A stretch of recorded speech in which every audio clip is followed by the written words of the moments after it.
Chers frères évêques, frères et sœurs, chers amis, la session de printemps de l'Assemblée plénière des évêques de France est chaque année moins longue que celle de début novembre.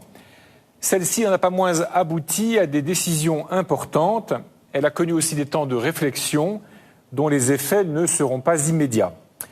Elle s'inscrit, cette Assemblée, dans une séquence, celle des mois écoulés depuis l'Assemblée de novembre dernier, marquée par le maintien des précautions sanitaires, par moments desserrés, par moments resserrés, marquée encore par l'Assemblée plénière extraordinaire que nous avons tenue en visioconférence fin février dernier, pour réfléchir au sens de la responsabilité quant aux violences et agressions sexuelles commises dans l'Église, par la publication le 1er février dernier d'une déclaration à propos de l'antisémitisme, séquence marquée encore par le travail parlementaire sur le projet de loi confortant les principes de la République. De tout cela, je voudrais rendre compte devant vous, évêques, mais aussi devant vous toutes et vous tous qui écoutez ce discours et qui vous intéressez à la vie de l'Église catholique ou qui vous êtes intéressés spécialement à cette assemblée-ci. Je voudrais aussi rendre compte du temps que nous avons consacré à réfléchir à la conversion écologique nécessaire sous la thématique « Produire, créer, quelle empreinte, quels déchets » et à la formation des futurs prêtres. Peut-être le savez-vous, les archevêques sont presque tous réunis à Lourdes avec le président, les 2 vice-présidents de la conférence, avec le secrétaire général et les secrétaires généraux adjoints et quelques membres des équipes de la conférence indispensables pour le bon fonctionnement d'une session. Les autres évêques et puis tous les invités des diocèses pour la première partie de l'Assemblée consacrée à la crise écologique et aux transformations auxquelles elle appelle ont participé à l'Assemblée par visioconférence. Ici à Lourdes, nous avons eu la chance de bénéficier d'un temps exquis. Nous voulons surtout ici représenter toute l'Église de France, attachée au sanctuaire de Lourdes, se confiant très spécialement en ce moment de son histoire à Notre-Dame de Massabielle. Venus de toutes les régions de France, nous voulions porter près de la Vierge Immaculée, si attentive aux peines humaines, les défunts de ce temps d'épidémie, les familles endeuillées, les personnes malades de la Covid-19 ou d'autres maladies, les soignants de tous ordres qui se mobilisent avec tant de générosité depuis désormais plus d'1 an. Nous avons prié à toutes ces intentions, à toutes vos intentions, très spécialement lors des messes célébrées chaque jour dans la basilique du Rosaire et lors du chapelet que nous avons prié hier en lien avec les pèlerins présents et ceux et celles qui le suivent par Internet en la fête de l'Annonciation. Nous portons aussi tous les pays qui sont dans des situations difficiles, tous les pays qui sont en guerre, avec peut-être une attention particulière en ce moment, non seulement à quelques pays d'Afrique, mais aussi à la Birmanie, en situation de guerre civile, disons, et au Liban. Notre session a commencé presque sans transition après la prière des laudes mardi matin, et finalement dans le droit fil de la prière des laudes, par la louange de Dieu. La conférence de M. Paul Colrat, notre premier intervenant, a en effet été tronquée d'une partie de son introduction, si bien que les premiers mots entendus commentaient le titre de l'encyclique Laudato Si, en soulignant que le pape appelait à la louange, non pas pour louer la nature ou la terre, mais pour louer Dieu lui-même. Loué sois-tu, Seigneur. Alors même que les inquiétudes, voire les angoisses, sont nombreuses face aux exigences de la crise écologique dans laquelle nous nous trouvons, alors même que nous avions à décider comment poursuivre notre écoute des personnes victimes et d'essayer de leur faire du bien alors qu'elles avaient subi tant de mal, alors même que beaucoup de diocèses souffrent d'un nombre réduit ou très réduit de vocations au ministère sacerdotal, il était bon qu'il nous soit rappelé que l'élan premier de notre âme peut être la louange du Seigneur. Loué sois-tu, Seigneur. Dans un monde qui a bien des raisons de s'inquiéter, commencer ainsi ne pouvait pas être anodin. Nous vivons par le don généreux que Dieu nous a fait et nous fait. Nous vivons à partir d'une bonté originelle qui imprègne tout le réel, plus profondément que ce qui s'impose si évidemment au regard. L'exclamation de saint François d'Assise, Laudato Si, soit loué Seigneur, nous le savons, ne jaillit pas d'un élan enfantin ou d'une admiration devant le spectacle de la nature qui oublierait les drames qui s'y déroulent. Saint François compose son cantique à la fin de sa vie, « au milieu de grandes détresses physiques et morales, en le laissant monter d'une âme profondément travaillée, affinée, renouvelée, par ce qu'il a vécu, ce qu'il a vu et entendu, ce qu'il a compris dans l'intensité de son existence. La nature n'est pas pour nous un tout englobant dans lequel nous aurions à nous fondre, ou par laquelle nous devrions consentir à nous laisser absorber. La nature est un don qui nous renvoie au donateur et qui nous appelle à une relation à ce donateur et aussi à tous les êtres et à tous les humains. Car une caractéristique de l'être humain est qu'il ne se contente pas, il ne peut pas se contenter d'habiter la nature telle qu'elle est. Il a besoin de la transformer, de la façonner pour la rendre bienfaisante pour lui et pour y trouver de quoi répondre à ses besoins, mais aussi à ses désirs et à ses rêves.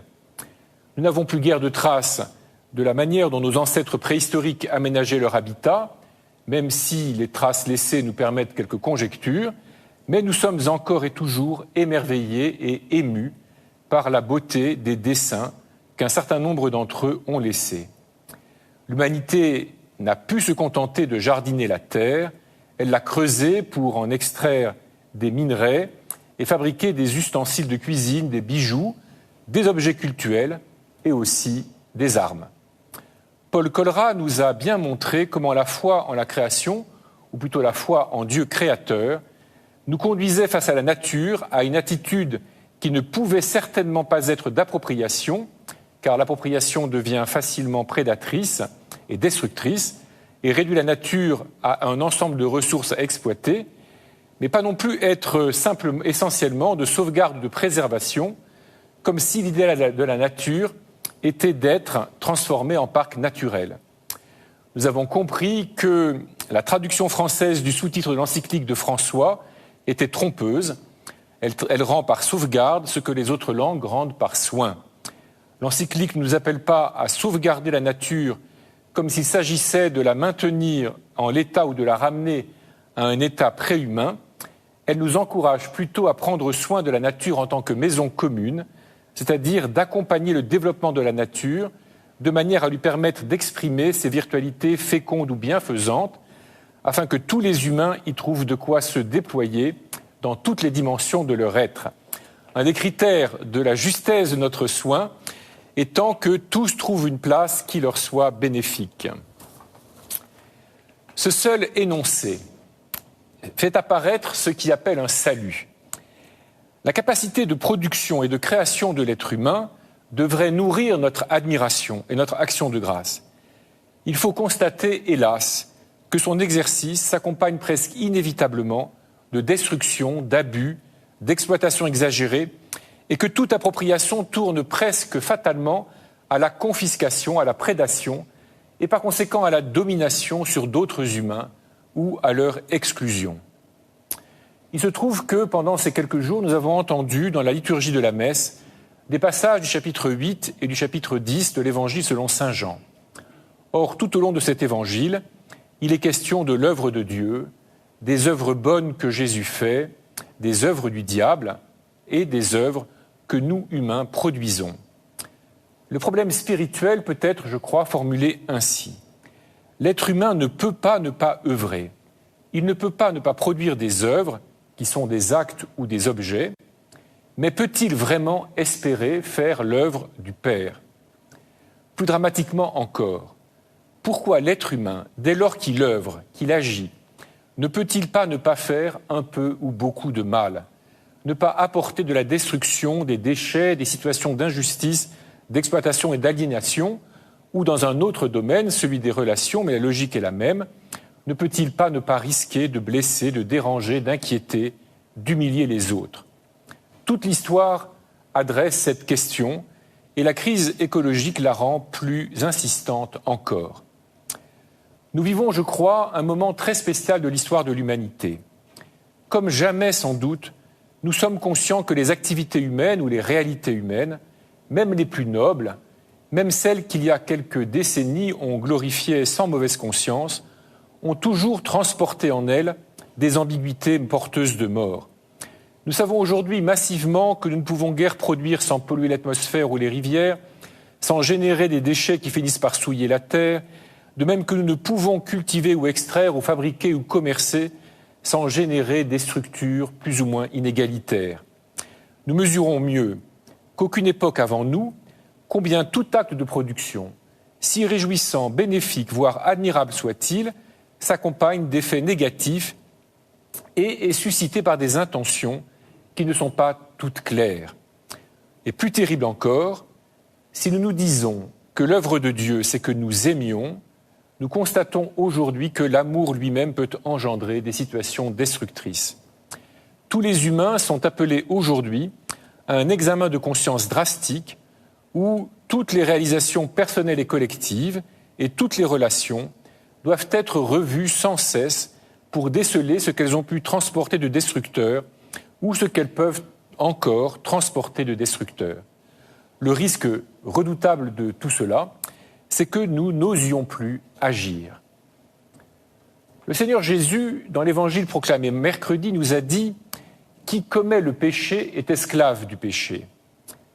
Ainsi parle Jésus dans Saint Jean. Il n'y a pas d'entre-deux.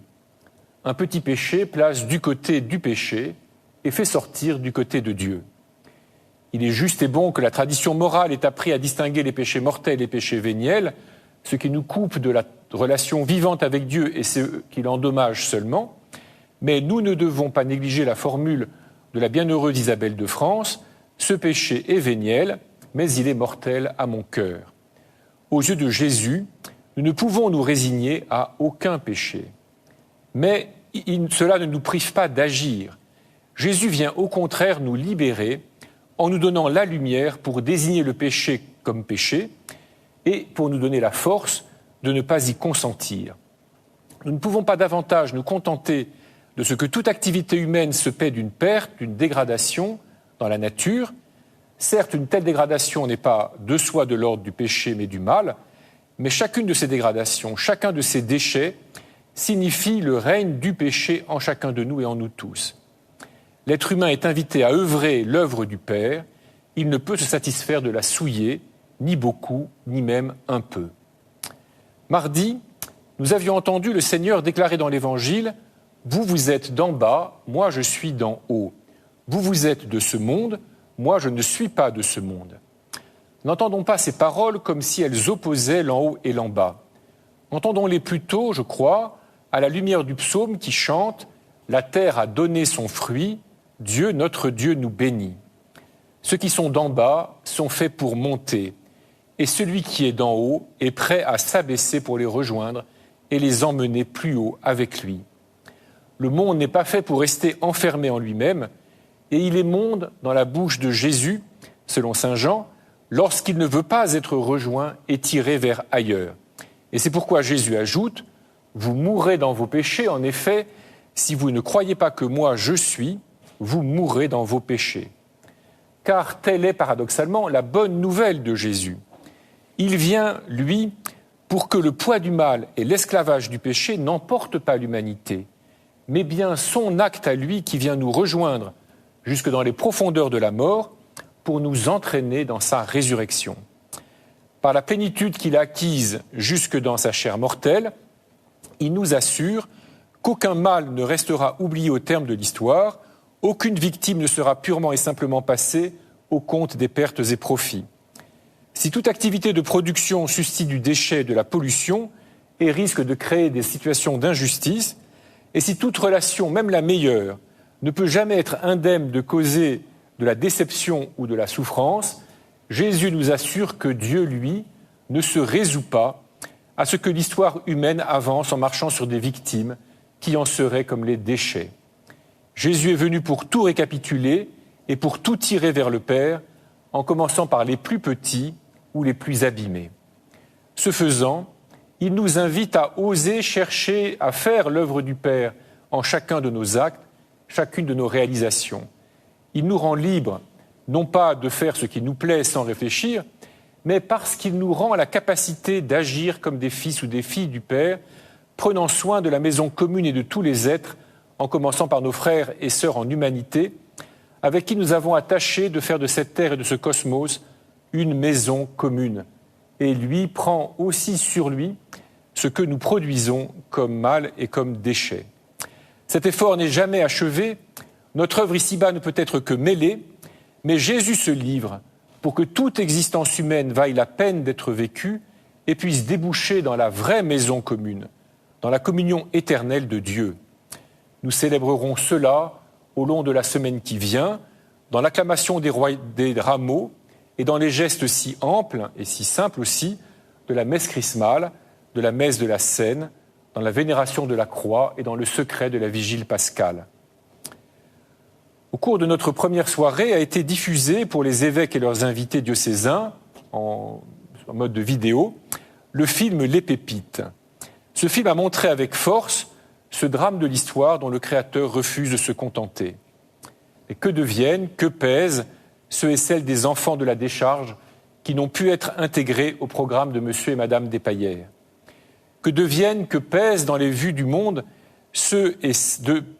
que deviennent, que pèsent dans les vues mondiales de ceux et celles qui pensent globalement les esclaves, les femmes et les enfants, les ouvriers sous-payés que l'on retrouve tout au long de l'histoire.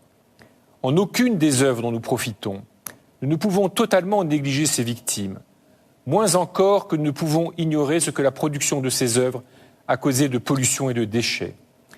Il me semble que nous devrions, nous chrétiens, être capables de regarder cela en face parce qu'il est venu, l'envoyé d'en haut, l'envoyé du Créateur. Nous le savons, nous, et qu'il a fait que la fin de l'histoire perce les atroces clôtures de la mort et du péché. C'est pour cela qu'il y aura, nous le savons aussi, un jugement. Là sera mis au jour ce que nous avons vraiment engagé dans nos actes et ce qu'ont provoqué nos œuvres.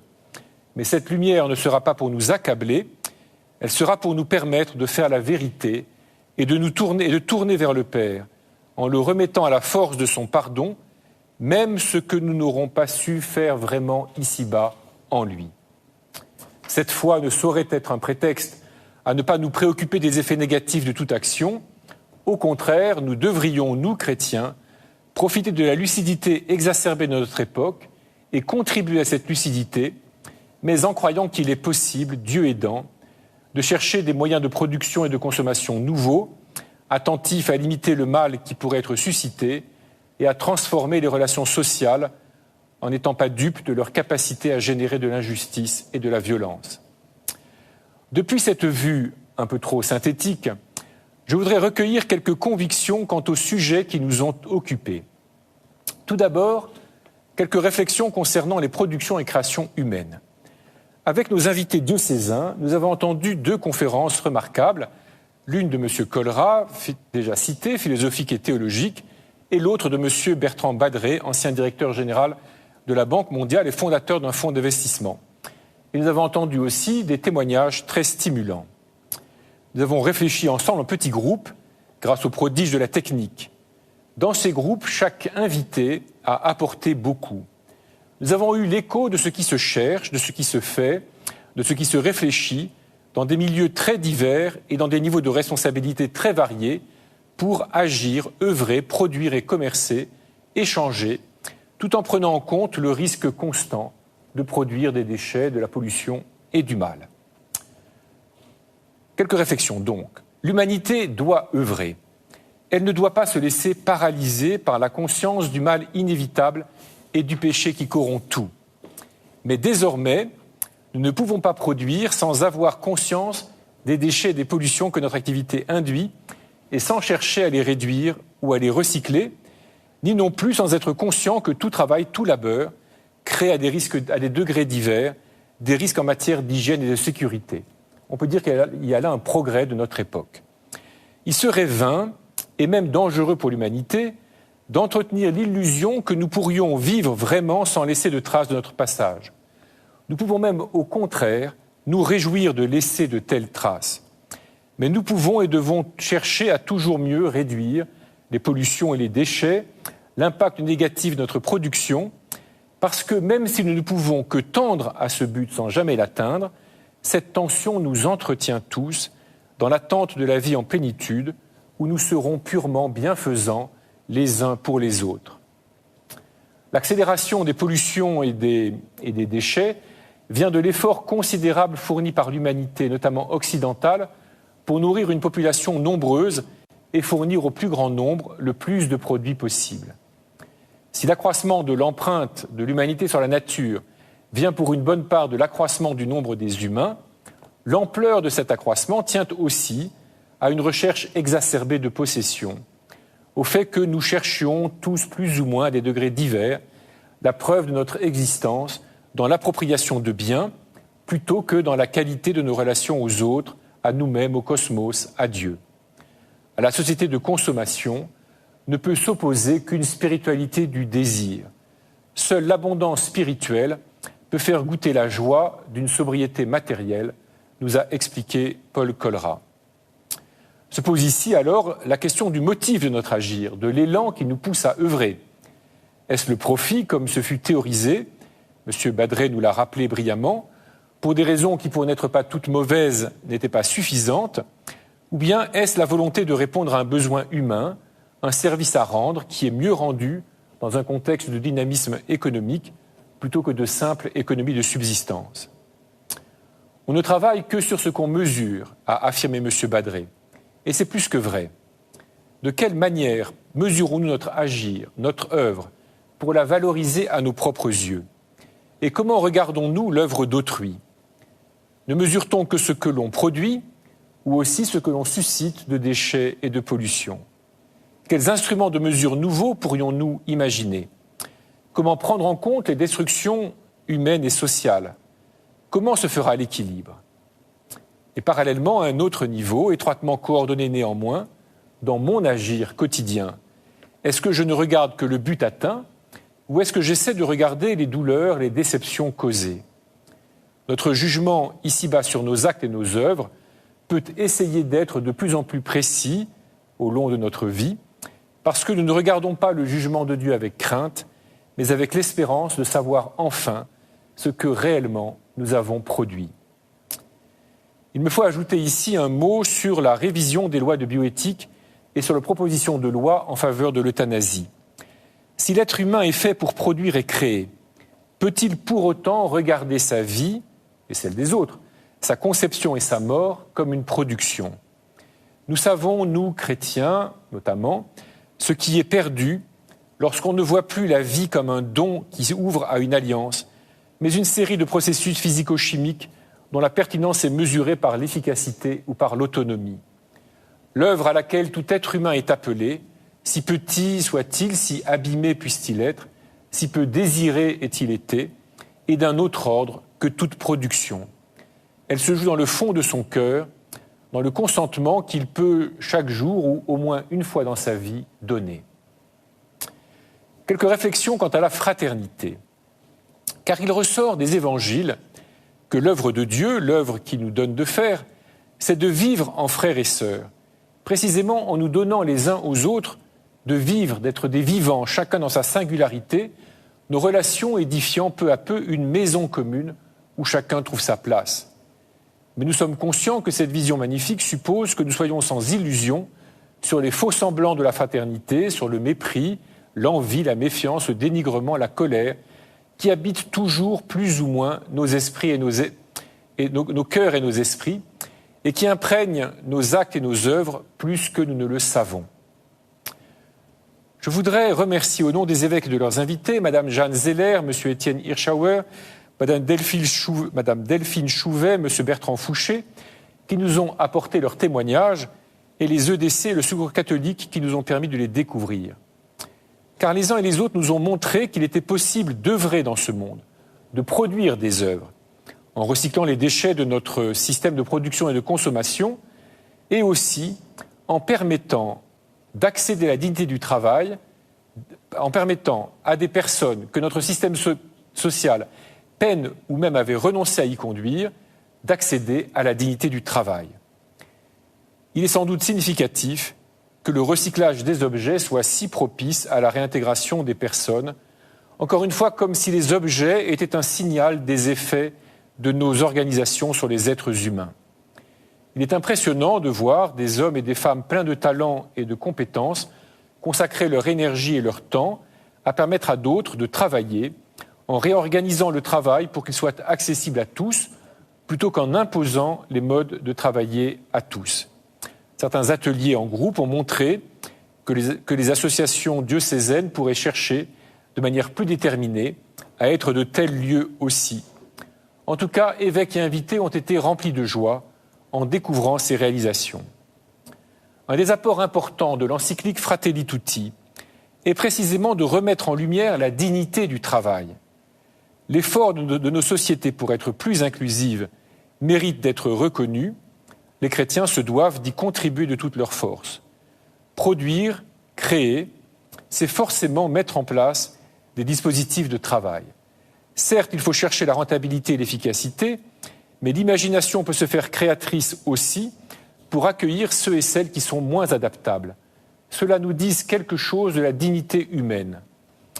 Alors que le travail se transforme, que la robotisation soulage les humains de bien des tâches pénibles, mais pourrait aussi un jour les remplacer tout à fait, il est important de nous souvenir qu'œuvrer, produire des œuvres, appartient à la dignité de l'homme et de la femme. Certes, cela ne se limite pas au travail productif, mais ce travail permet d'y accéder de manière responsable. Encore une fois, comment reconnaître et valoriser l'œuvre de chacun.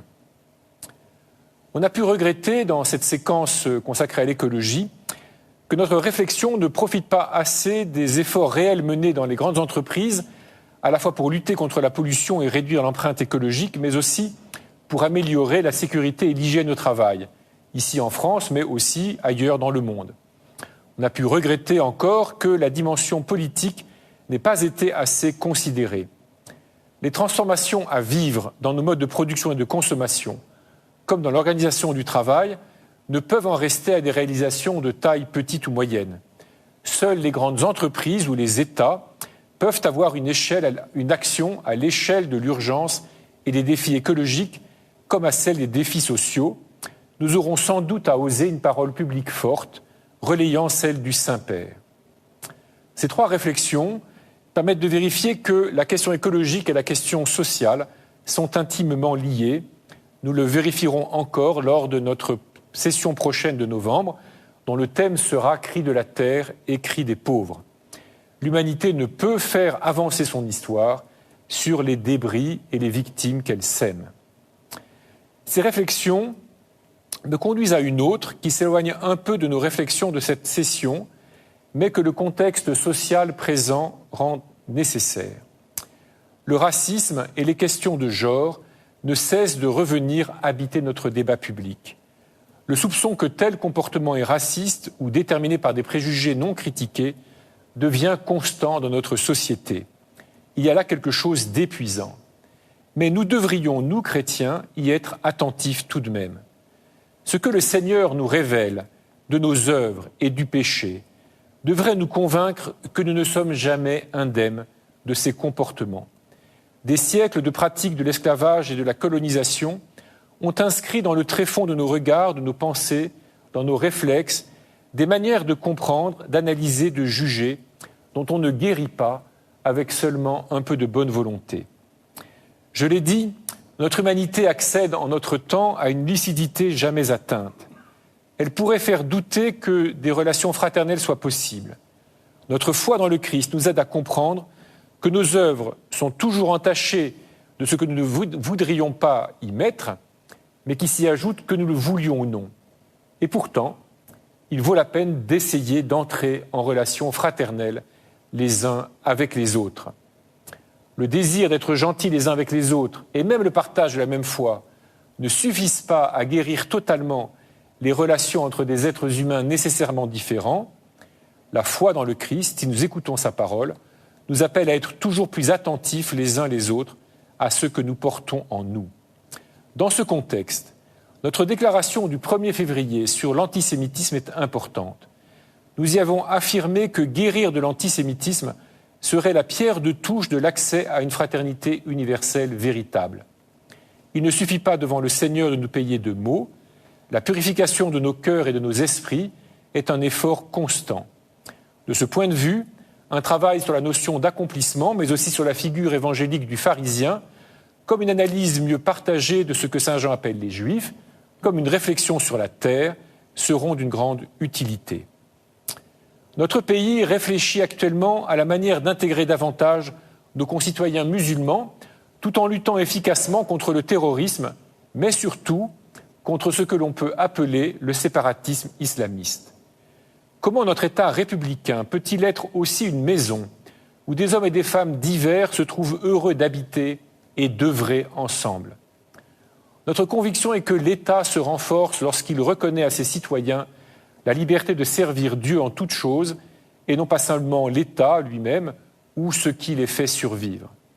Notre conviction est aussi que les religions, y compris notre Église, se fortifient lorsqu'elles aident leurs fidèles à vivre en paix profonde avec ceux et celles qui les entourent, si différents soient-ils. J'ai exprimé à plusieurs reprises, je l'espère en votre nom à tous, les évêques, mais aussi tous ceux qui aujourd'hui nous écoutent, j'ai exprimé à plusieurs reprises mon regret que la loi présentée au Parlement soit surtout répressive et cherche l'intégration et l'unité par le contrôle. Des améliorations ont été apportées à ce projet, notamment au Sénat. Nous souhaitons que le travail parlementaire puisse aller à bon terme. Mais là aussi, nous avons, comme chrétiens, un rôle à jouer pour permettre aux musulmans en France de gagner confiance en notre société. La fraternité ne peut être produite par la loi. Elle suppose de dépasser la peur et l'ignorance et de désirer parvenir ensemble au meilleur. Et quelques réflexions quant à la vie de l'Église. L'Église devrait être au milieu de l'humanité la promesse de la maison commune, où Dieu et les êtres humains se retrouvent dans la paix et la joie de l'alliance. Elle l'est sacramentellement, mais elle ne l'est pas toujours dans les faits. Nous le savions depuis longtemps. Nous savions qu'à l'échelle de nos communautés, de nos paroisses, de nos mouvements, des jeux de pouvoir sont toujours possibles, plus ou moins graves, plus ou moins risibles, que les frottements des caractères et des tempéraments sont inévitables. Plus d'ailleurs, nous essayons d'agir ensemble pour ce qui nous tient profondément à cœur, plus il faut redoubler d'efforts pour supporter que tous les autres ne pensent pas ou ne réagissent pas comme soi. Nous avions pris conscience depuis quelques décennies que des actions où des siècles passés ont pu voir comme une manière nécessaire de mener la mission de l'Église, par exemple l'Inquisition, pour le service de la vérité, contredisaient l'essence même de la foi. Et que des œuvres où les siècles passés voyaient de la grandeur, comme les croisades, mais aussi les missions, devaient être analysées avec lucidité. Mais nous avons découvert que notre Église transportait du mal dans ce qui pouvait paraître être son activité la plus positive, son œuvre éducative, son service de la croissance spirituelle des enfants et des jeunes. Les récits des personnes victimes, rendus possibles par quelques-unes qui ont eu le courage de parler publiquement, ont fait réaliser, d'une part, que ces drames n'étaient pas que quelques unités qui pourraient être attribuées aux fatalités de l'histoire, si tant est qu'un tel raisonnement soit chrétiennement tenable, mais qu'ils étaient aussi beaucoup plus destructeurs que l'on croyait ou avait voulu croire. Depuis l'an 2000, l'Église en France s'efforce d'être attentive et réactive à ce sujet. Depuis 2016, nous avons pris conscience que notre action n'était pas encore à la hauteur de la réalité. Nous avons travaillé en nous efforçant d'écouter les personnes victimes et aussi des experts extérieurs. Nous avons œuvré pour construire entre nous, évêques, la convergence la plus profonde possible. Ce fut notamment le but de notre assemblée extraordinaire de la fin février, car c'est l'œuvre du malin de diviser toujours. Nous avons cherché à comprendre ce que Dieu attendait de nous, de notre génération d'évêques, pour le bien du corps entier de l'Église, en tout cas de l'Église catholique en France, et le service de l'humanité.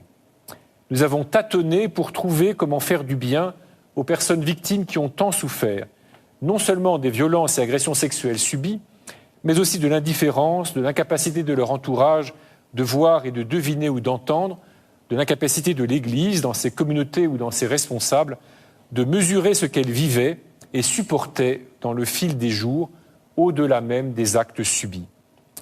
Nous éprouvons de la colère, mais surtout de la tristesse et de la honte, en pensant que des prêtres ont pu user du pouvoir que le Christ leur avait donné et que l'Église leur avait confié pour commettre des œuvres de mort sur des enfants et des jeunes. Dans cette assemblée, nous avons pris des mesures concernant notre relation aux personnes victimes, concernant l'organisation de notre conférence afin que la prévention soit inscrite au cœur de notre activité et aussi la transformation des relations pastorales, concernant enfin les moyens d'instruire les faits qui nous sont ou qui nous seraient révélés de la manière la plus juste et la plus efficace. Ces décisions sont exprimées en une série de 11 résolutions, dont la première donne le cadre général en détaillant les modes de responsabilité que nous reconnaissons à l'égard du passé, du présent et de l'avenir. Ces résolutions seront publiées dans un instant, je ne vais pas les détailler ici. Ces résolutions s'accompagnent d'une lettre que nous adressons à tous les catholiques de France et à tous ceux et celles qui voudront la lire. Pour la première fois, nous prenons ensemble, envers tous, la parole sur ce sujet. Cette lettre, je ne vais pas la reprendre non plus ici, je voudrais juste ajouter 3 paroles. La première, à l'égard des personnes victimes. Je remercie ceux et celles qui ont parlé et qui nous parlent. Je voudrais les assurer que nous avons pris et prenons leurs paroles au sérieux. Nous voulons continuer à vous écouter et à travailler avec vous. Nous espérons que les dispositions que nous avons prises contribueront à votre chemin de vie. Ce qui vous a été arraché ne peut vous être rendu, ne peut être réparé, nous le savons bien, mais nous ne pouvons pas rester sans rien faire, sans rien tenter. Vous avez surmonté comme vous avez pu ce drame. Vous avez construit vos vies, chacun à sa manière, chacun selon sa propre histoire. Nous voulons mobiliser des moyens pour vous accompagner matériellement et spirituellement selon ce que vous désirerez. Nous savons que nous pouvons facilement vous blesser, vous effrayer, vous décevoir. Ce que vous avez subi nous révèle une prégnance du mal que nous ne voulions pas regarder. Nous sommes conscients que nos gestes les plus saints ont été utilisés contre vous. Nous en avons du dégoût, nous évêques, comme les prêtres et les fidèles. Mais nous vous devons de reprendre notre manière d'exercer et de comprendre le ministère apostolique que le Seigneur nous a confié. De le reprendre pour mieux l'examiner et pour mieux l'exercer. La seconde parole est pour les fidèles catholiques. Vous avez appris ces violences et ces crimes avec effroi. Vous en êtes choqués, déçus, bouleversés. Tout le corps de l'Église se trouve atteint par ce mal mis au jour. Nous devons ensemble prendre soin les uns des autres. Soigner n'est pas qu'un accompagnement plein de douceur. Il y faut aussi des décisions rudes. Il y faut toujours un travail de vérité, un travail de diagnostic rigoureux. Nous voulons le poursuivre au long des années. Nous vous appelons à nous aider à accompagner les personnes victimes. Ceux et celles qui parlent nous aident. Ceux et celles qui ne parlent pas ont besoin de sentir que nous ne chercherions pas à minimiser ce qu'ils ou elles supportent. Notre Église peut gagner en fraternité aussi dans cette attention. Nous vous appelons encore à parler de ce sujet dans vos paroisses et communautés pour le partager, le porter entre frères avec vos pasteurs, pour que la parole remplace le silence et que la vigilance remplace l'indifférence dans l'attention nécessaire les uns pour les autres. Enfin, une parole pour les prêtres. Il est horrible pour vous de découvrir que tel de vos frères a pu commettre de tels actes. Dans la mesure où certains ont abusé de leur ministère, nous tous, ordonnés, configurés au Christ pasteur, nous nous interrogeons sur notre propre pratique. De quelles ambiguïtés ma manière de célébrer les sacrements, d'approcher les personnes, de recevoir le secret de leur âme peut-elle être entachée? Nous découvrons en nos frères la force de pulsion dont nous aurions pu espérer que le sacrement du baptême et celui de l'ordre et le sacrement du pardon préserveraient. Pourtant, notre ministère est un ministère de vie et de bonté. Pourtant, le Christ, notre Seigneur, est bien celui qui a vaincu la mort et le péché, et le sacrement qui nous donne de célébrer pour son peuple et la parole qui nous charge de porter font advenir son règne, la libération de l'humanité de tout mal et de toute mort, l'espérance formidable que nos vies terrestres, toujours mêlées de mort, déboucheront dans une communion éternelle. Dans le sacrement du pardon, vous approchez au plus près du mystère des âmes et du péché.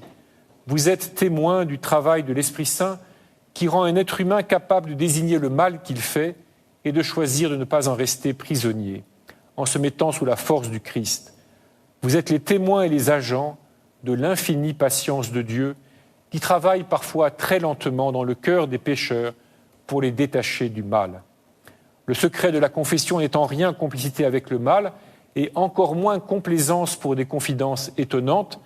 À travers nous, le pénitent s'adresse à Dieu et nous sommes les signes de l'écoute infiniment disponible du Dieu vivant.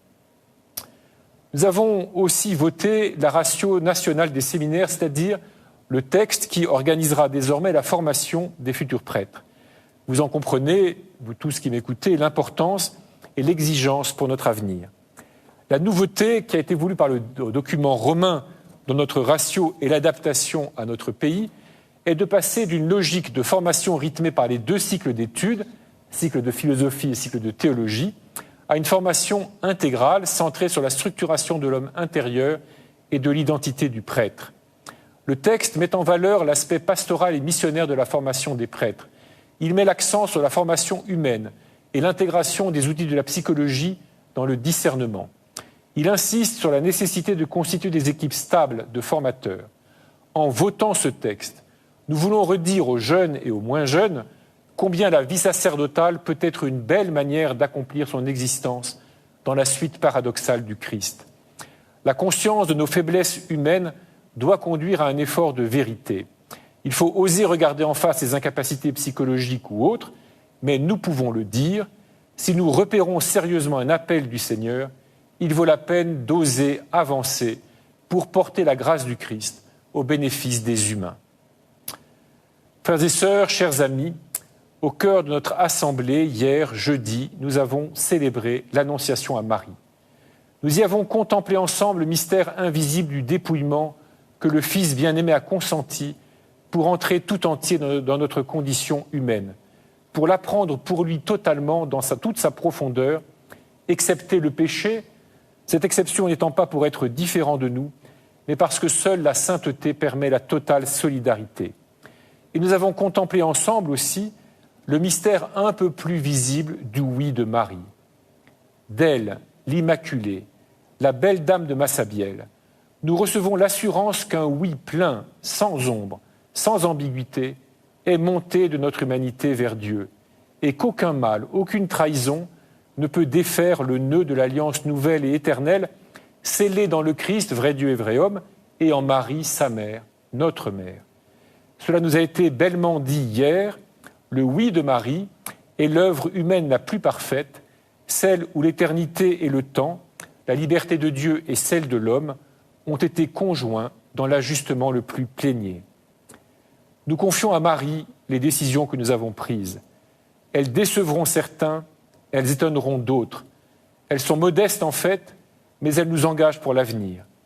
Puissent-elles contribuer à ce que l'Église, notre Église catholique en France, devienne une maison sûre et soit le gage pour beaucoup de la maison commune où Dieu nous appelle. Frères et sœurs, chers amis, nous allons suivre le Christ en sa passion. Il nous rejoint sans cesse dans sa résurrection. Notre espérance, notre désir, ce pourquoi nous donnons notre vie, est que sa joie de ressusciter puisse devenir celle de tout être humain pour l'éternité et même dès ici-bas. Je vous remercie de votre attention.